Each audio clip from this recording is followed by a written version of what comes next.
Hello, I am going to show you 5 tips about using a text box in Nearpod.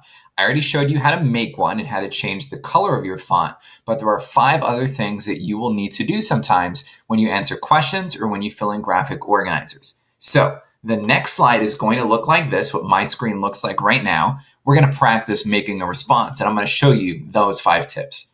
So the directions say, I want to see what you already know about government. Use the text tool below to type your responses to these 3 questions. You will have to change the shape of the text box to fit the response box. That's going to be the first thing that I show you. So to hide the directions, I'm going to click on this blue arrow and it's going to hide those. To make a new text box, you already know this. I click on this middle tool, it pops up there. Now what I need to do is to put it in the right place and to resize it so that way it's the same exact shape as our response box. So that way I'm typing answers in the right place. I'm going to click and hold on this blue 4-way arrow so that way it's lined up there nicely in the corner. Then this bottom right blue dot, I need to click and hold, and that is going to change the shape of this. We already did that when we were changing the shape and the size of our favorite animal photo, but we could do it on here also. And I'm going to make it the size of this response box.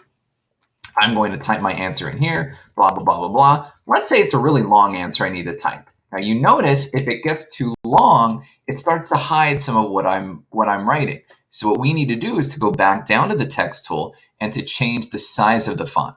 Click and hold on this white dot. If you drag it up, it makes everything bigger. If you drag it down, it makes everything smaller. That's pretty good right there. And then I can let go. If you ever want to add another text box,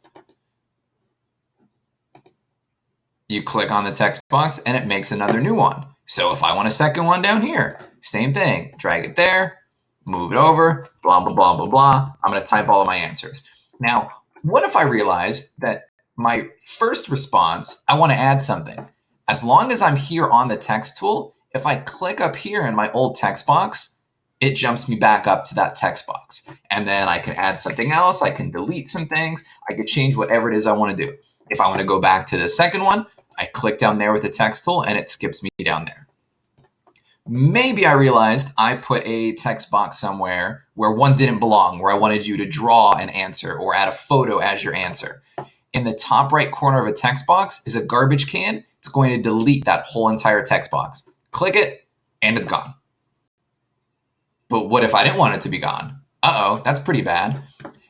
Down here in the bottom, kind of near the middle, are the undo and redo buttons. If I click the one that's facing to the left, it's going to undo what I just did. If I click the one facing on the right, it's going to redo that.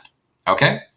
So you are going to have to use all of these tools whenever you fill in answers of questions or if you fill in graphic organizers, whatever it is with text tools. They are very, very handy. There's a lot of details to it, but the more that you practice, the better that you will get with it. When you are ready, go on to the next slide and you are going to answer all of these questions. Good luck.